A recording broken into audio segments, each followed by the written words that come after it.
Miss Tanya, I'm going to go ahead and get this show on the road with some shit I'm working on, and I will close with some actual real material, just so that you have a feel for what's going on. So, I used to be quite large, 310 pounds large.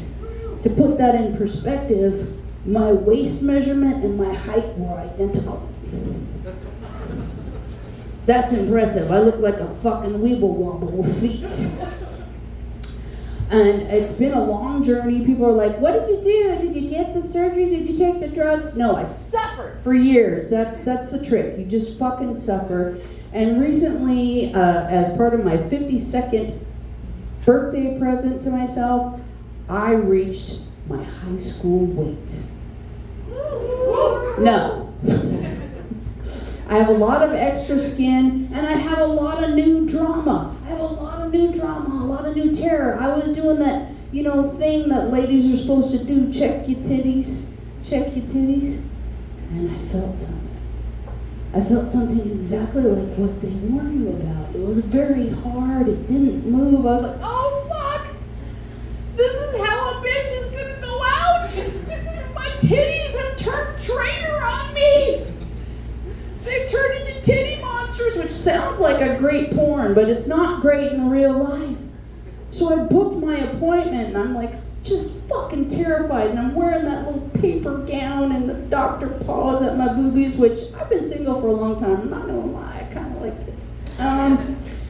And then she was like, get dressed and I'll come back, and I'm like, oh shit, that's bad news. Thank God I've had the same doctor for 15 years. She was very professional. She looked at me and she goes, Tanya, honey, that's a rib. I'd previously been too fat to feel it. And she didn't add on, you previously fat fuck. Which I really appreciated. I was like, oh yeah, I'm gonna find things that I didn't know that I used to have. So, I am very terminally single, by the way, and that is a choice. I was married for 16 years. Or more accurately to say, I survived 16 years of marriage, and it was a pivotal 16 years. 1998 to 2014, the world changed a lot in that period of time. A lot. The apps came out. Those apps are vile. They're terrible. And then there's the whole thing, because of the apps, I blame it on the apps, people don't date anymore. You meet up, you fuck. If it's better than mediocre, suddenly it's a thing. And then 6 months to a year later, you find out what their real personality is, and you go, I have made a huge mistake.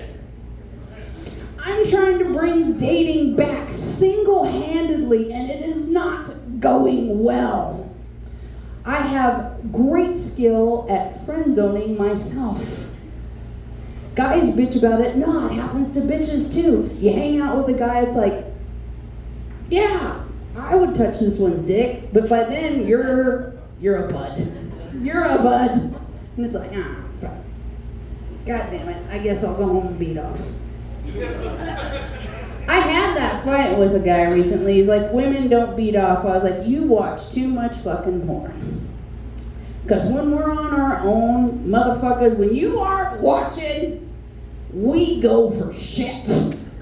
We're throwing elbow. It looks like a jiu-jitsu match, but it's just one of you. You're just really going for it. It's really going for it. And it's refreshing, I have to say. It's very refreshing. I like all old people, I have some charming aphorisms. One of them is an O a day keeps the murder away. So I masturbate quite frequently. I know, I put that in your head. You're welcome. Just to think about that. All right, are we ready to move this along? Are we ready to move this along? Okay. First up, he is definitely famous in this room. Let's give it up for